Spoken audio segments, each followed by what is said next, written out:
welcome to my channel. So I am back with my first full Inktober video after surviving sort of barely week 1. I think I've technically failed already, but there isn't any really, is there really failing in Inktober? Can you really fail in Inktober? Let's talk about it. But yeah, I am super excited to show you guys what I've been working on. In this video, I'm going to be showing you the Inktobers for days 2, 3, 4, 5, and 6. So I'm working on my HulloInktober prompt list. So it's a prompt list that I made myself. And I just wanted it to be inspiring and creative. And I wanted sort of like a magical or witchy element to it. So yeah, I was super excited to use my prompt list, which was great. So this is day 2. If you want to see day 1, I do have a video that's like entirely dedicated to day 1. So I will link that in the description box below and in the little eye if you want to go check that out if you haven't seen it already. But this is day 2, and the prompt for day 2 was magic. And I kind of thought about it for a little bit. I didn't want to do something super obvious. I thought it'd be kind of cool to do a crystal ball, but I wanted to change it up a little bit, whether it was like the perspective or whatever. And I thought it would be interesting to see the person through the reflection of the crystal ball versus actually seeing her using the crystal ball or anything like that. So I thought that would be kind of an interesting idea, and I was excited about it. I wanted to use a lot of cross-hatching on this. So one of the things that I've decided to do this Inktober, and I don't know how people feel about this because I feel like there's a couple different ways that you can do Inktober. Some people, I think, like to have a very consistent style throughout Inktober. They'll pick a style and then they'll stick with that style, and then their Inktobers are super consistent and really, really beautiful. For me, for this Inktober, I'm kind of trying to think about how I can practice using ink and all of the different ways that I can use ink. So I wanted to try a bunch of different kind of techniques and ideas and try to figure out which ones work best on this paper, and figuring out different ways to work with the supplies that I brought with me, but like picked out to use for Inktober. So I started out by doing a lot of like hatch work and I wanted a very almost like etching kind of feel. And I used my carbon ink fountain pen for that, which seriously is holding up really well against this paper. This paper is extremely rough and it's doing a pretty good job. The nib doesn't really get clogged or anything like that. And sometimes the ink does kind of bleed into the paper. I think because I feel like the nib can almost tear the paper sometimes, but it does work really well. Like I've been very much enjoying using it on here. I don't know if I feel like I have I feel like I have more control with a micron, but I really enjoy all the different like line weights and things that you can get with this. So with this, I wanted to do all this hatching over the crystal ball because I wanted it to look really kind of dark and moody. And I felt like I could control that a lot with the fountain pen. So this was kind of the first picture I've really done where I've used that fountain pen a lot. So it was nice to try it out and see what I could do with it. And because I wanted to push it a little bit further with kind of the etched look, I wanted to add in some different layers of kind of color and shading in the background. Color, it's all black, but shading in the background to make things pop and have more depth. And I didn't want to do that all with cross-hatching. I kind of wanted to mix the mediums. So I went in with my PH Martin's Black India ink, and I did basically pure black for the very background and then kind of watered it down for the wood and went from there, just trying to keep everything differentiated enough, but create a really kind of gloomy, moody atmosphere. So this was my first Inktober officially after, day 1, which was my sketchbook cover. And I felt like I was off to a really, really solid start. Like I really like this picture. It's not perfect. There's definitely some things that I messed up and forgot, and that's always true, but I really am happy with how it came out, and I think it's like really fun. So I was like, oh great, Inktober is off to a great start, and I was like feeling very, very good about Inktober after this piece. So that's always good when you're feeling solid about your first couple pieces in Inktober. Also, I did post my prompt list up on Instagram, like as a image post. I had quite a few people actually request me for it, which was really cool. And one of my friends, Ashley, said that if I didn't call it HulloInktober, like what was I doing? And I was like, oh my God, that's such a great idea. So I've been using hashtag HulloInktober. So if any of you are following along with my prompt list, please hashtag HulloInktober. I've been trying to follow the hashtag like every day and like as many of the pictures as I can and like comment on them and stuff like that. So it's been great. I've actually found a couple really, really awesome artists through it already. A lot of times when I see that like my followers are artists, I'll go and click on their profile and sneakily give you guys follows and stuff like that every now and then. So I love stuff like this because it's always a great way for me to find new artists. So yeah, if you are following along with my prompt list, hashtag HulloInktober. And this was basically my magic piece. Is pretty much all finished up here. I used some opaque white ink to add in some last little highlights and then finished up with, I like darkened the black again. And that was pretty much it. I was, as I said, quite happy with the sky. And then we moved on to day 3. So the prompt for day 3 was crystals.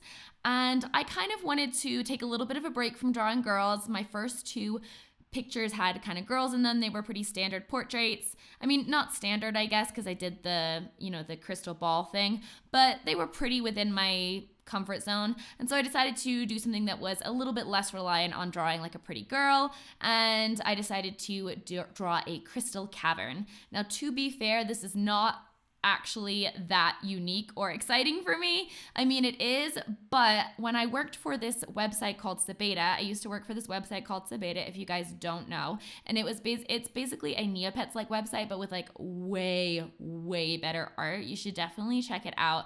But I used to be a staff artist for them, and when I worked there, I ended up drawing so many crystal caves. For some reason, I became like the go-to for drawing a bunch of crystal caves. Like I drew backgrounds and some like images with like for NPCs and like plots and stuff like that.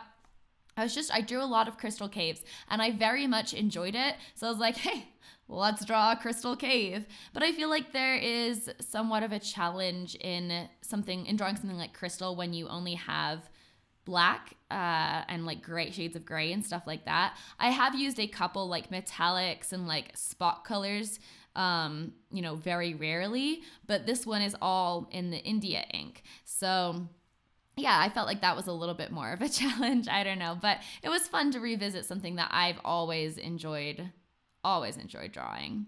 So my technique for this one was I started with going in straight with the India ink and a brush and using that to kind of paint the very background area of the cave, because that India ink is going to give me the biggest, wow, I am a struggle today. So that India ink is going to give me the blackest background that I can get. It's so black. It's blacker than any of my other pens or inks that I have in my kit. So that's why I wanted to start with that. And after that, I went in with the markers because I thought I would be able to achieve a few like more crisp lines and have a little bit more control and like I could slow down a little bit with where I was placing things. And my plan was actually to smudge all of these markers after with water. Unfortunately, they kind of soaked into the paper a little too quickly, and when I went to smudge them, it didn't really do a whole lot at all. I definitely think when you're working with markers, like watercolor markers, and you're working on a very absorbent surface like watercolor paper, you really want to like lay stuff down and then smudge right away. Otherwise, you kind of have what's happening here where it didn't actually do a whole lot. But when it was already wet, I went back over with the marker to kind of blend things out a little bit more. And then I used a little bit of watered down ink to kind of push back that center area where all the crystals, like the small crystals are, and start to darken a few more of the areas and try to like hide some of the marker lines that didn't blend out.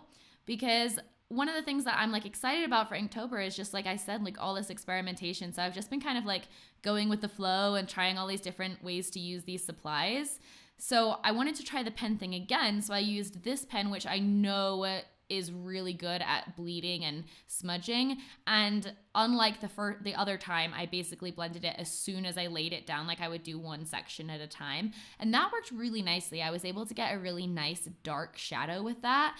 And it was a really fun technique. So I am excited to use that one again. I really do enjoy working with markers and then smudging the markers, water-based markers. But I find that it works better on some papers than others. And so that's kind of an issue that I struggle with sometimes. There's some papers that it looks so gorgeous on and other papers that it just really doesn't work on, and it can be hard to figure out which paper is going to be the best one for that. So if you guys, actually, if anyone does a lot of marker smudging, let me know what papers work well for that. I know that they work really well on my bullet journal, which is a Leuchtturm. However, that's like dotted, it's not plain or anything like that. So I'm not sure if there's any thicker artist's papers that it works well on. Maybe like Bristol board or something.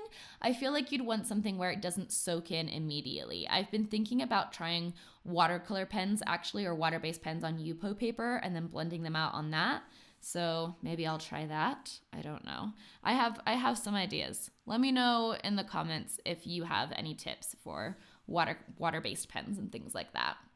So once I was finished with all that, I just went in with my white gel pen to add in some super shiny highlights, because you can't have a crystal cave without some nice white reflective highlights. Otherwise, like it's like a dull cave. It's not crystal, and that's sad. You want your crystal cave to be shiny and sparkly and beautiful, not dull and dark and sad. I mean, it's still dark, but it's fine. I'm just rambling now because I'm very close to the end of the crystals, and I've sort of run out of things to talk about this picture. Oh, look, it's done! Hooray! So that was day 3 crystals, and now we're on to day 4, which was fairy. I don't know why I'm singing. We're like 11 minutes in, and I'm long voiceovers. They are tough. So for the fairy one, I wanted to do something more dark, and I had this kind of idea in my head of some sort of dusty old abandoned desk of this sort of collector, like almost like a morbid kind of collector, I guess. So I had like a skull in there, and then some like dead flowers, and then just like dusty books and candles and stuff like that. And the fairy herself is trapped in a bell jar, so she can't escape, and you can't see her face. She's actually just standing from the back, and you can just see her wings.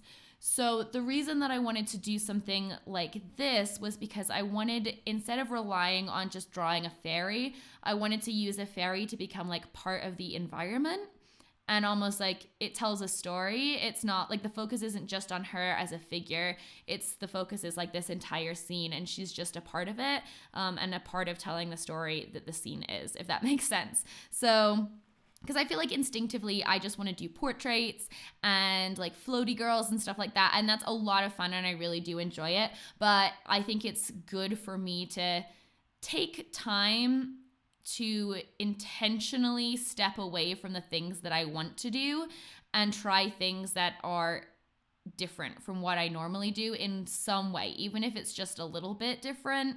I think that's just like very important for artistic growth, because if you just do the same thing all the time, you're going to get very good at one thing, and you're going to be very, very bad when you try to do other things, and then you're going to be super, super frustrated because you're going to be like, I can do this one thing really, really well.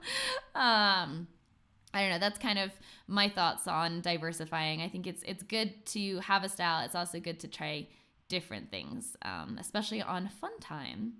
So for this one, again, I was like, yeah, I want to do the cross-hatching, but I want to take it to the next level. So for this one, I was like, I'm going to do the whole thing in cross-hatching. I was like, I'm not going to add in any ink. I'm not going to use any brushes. I'm not going to add in any white gel pen.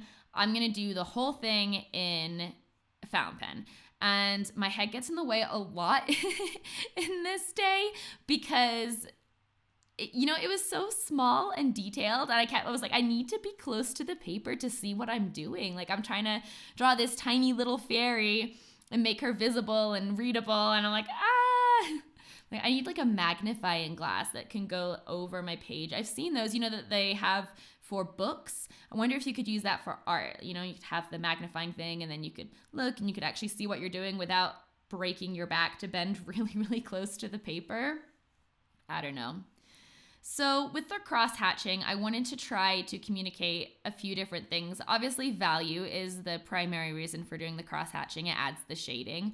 But I also wanted to use the cross hatching to communicate texture. So in the wood of the window frame, I intentionally tried to cross hatch like in a more of like a rough, woody kind of texture with the grain, like where the grain would be, so that I could create that visual texture effect. And then I also tried to keep in mind to use cross-hatching to try to convey volume. So when I was cross-hatching the shading on the bell jar, for example, I tried to curve my lines with the bell jar instead of keeping them straight so that you can help to convey more volume. And yeah, I'm not like a particularly great cross-hatcher is what I have discovered, but I'm proud of myself for working more on it. But it's fun. Like it's very fun. It can be very tedious. I think by the end of it, I was like, I just want to put on ink and have it be dark already and like just throw on the paint. But it was good for me to stick it out and challenge myself to really fill the entire page with cross hatching, because that's not something I do a lot at all. Both this one and the magic one were semi-inspired by the etchings of Rembrandt. I went to an exhibit in Amsterdam with my friend Emily at the Rijksmuseum, and oh my god, I love Rembrandt. He's one of my favorite artists of all time, and his etchings are so beautiful. All of his like sketch work and rough work, he just has such a way with mark making, and that is something that I really admire. And so working in this kind of cross hatching style was my way of trying to become more intentional in my mark making, because it's not just about the overall look of the piece. Like every single, like the direction that your brush goes, the direction that your pen goes, that determines so much. And so the more intentional your mark making, the tighter and better your piece is going to be, I feel. So it was just really good practice for me. I also wanted to try doing a little bit more lighting with this one. So I had the candles lit and kind of casting everything else back into darkness. Again, this was kind of a little bit Rembrandt-esque inspired, because he does a lot of work in shadows, and I've always admired and loved that. Being able to create depth and dimension in shadows is something that Rembrandt was an absolute master of, and I have always been so impressed by how well he can do that, and it's something that I aspire to achieve. Obviously, I will never be like Rembrandt, but it's something that I aspire to in my own art, is to remember to keep my shadows dimensional and interesting. So that was another kind of challenge for me there. This especially was very hard for me because it's like an entire drawing, cross-hatching. This whole thing was with a pen. I am so much more comfortable working with brushes and working with shapes and working with paint than I am working with drawing and pen. So this was way out of my comfort zone, but I ended up being really happy with how it turned out. It's definitely not perfect, but it definitely conveyed the kind of idea that I had in my head. And I was proud of myself for sticking it out, and my hand kind of hurt at the end of it, but I was excited. So day 5, made it to day 5, and day 5 was Quill.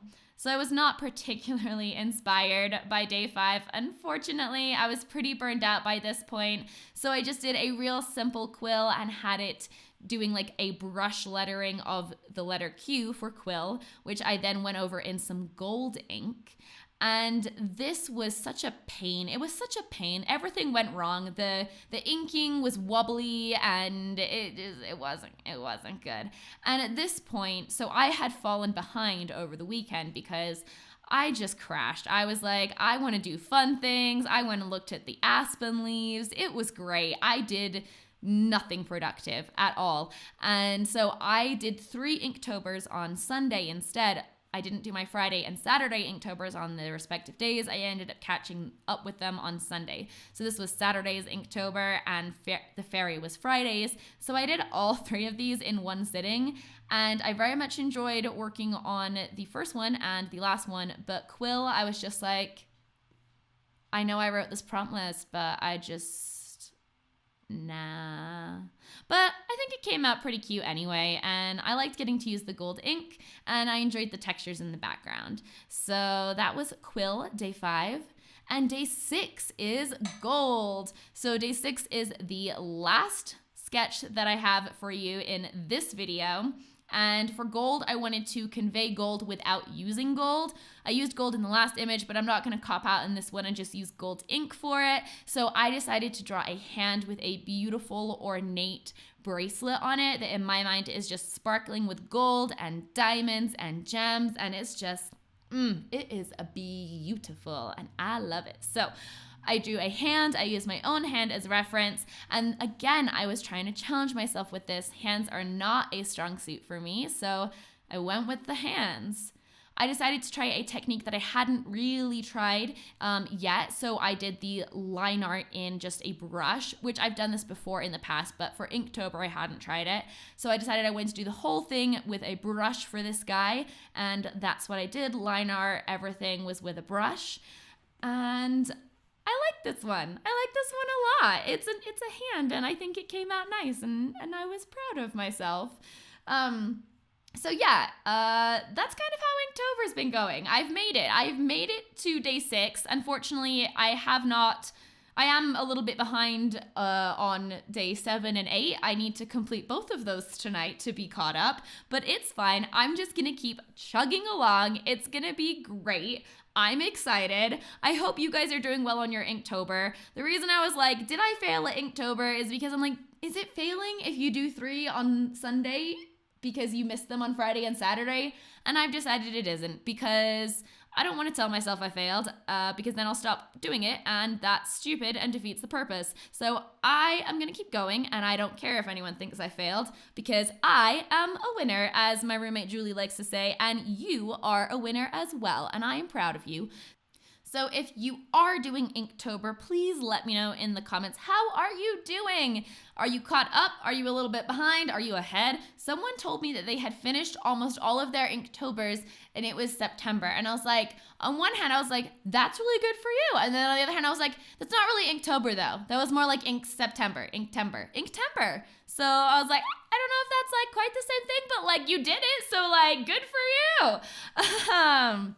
But yeah, where are you in your Inktober? How are you doing? I would love to hear. Let's encourage each other down below. We are a quarter of the way there. I was like, wow, I'm already like a little stressed out about this, and it's only the 8th. So it's fine. We got this. I'm excited. It's gonna be good. It's gonna be good. I think that's it for this video. I hope that you guys liked it. I know this was super, super rambly and a bit all over the place, but I did try to keep it within the whole Inktober theme. I hope that you found it helpful, learned a little bit about my techniques, or maybe we're inspired to do something a little bit different. Let me know if you're following hashtag HulloInktober down below. And don't forget to hashtag HulloInktober, because I will come sneak peek at your art for sure. I love you guys so, so much. If you like this video, don't forget to give it a thumbs up. If you're new here and you liked what you saw and you'd like to stick around, then hit that subscription button or the notification bell. I upload new videos twice a week. So I will see you guys this weekend. And thanks for watching. And as always, have a great rest of your day. Bye, guys.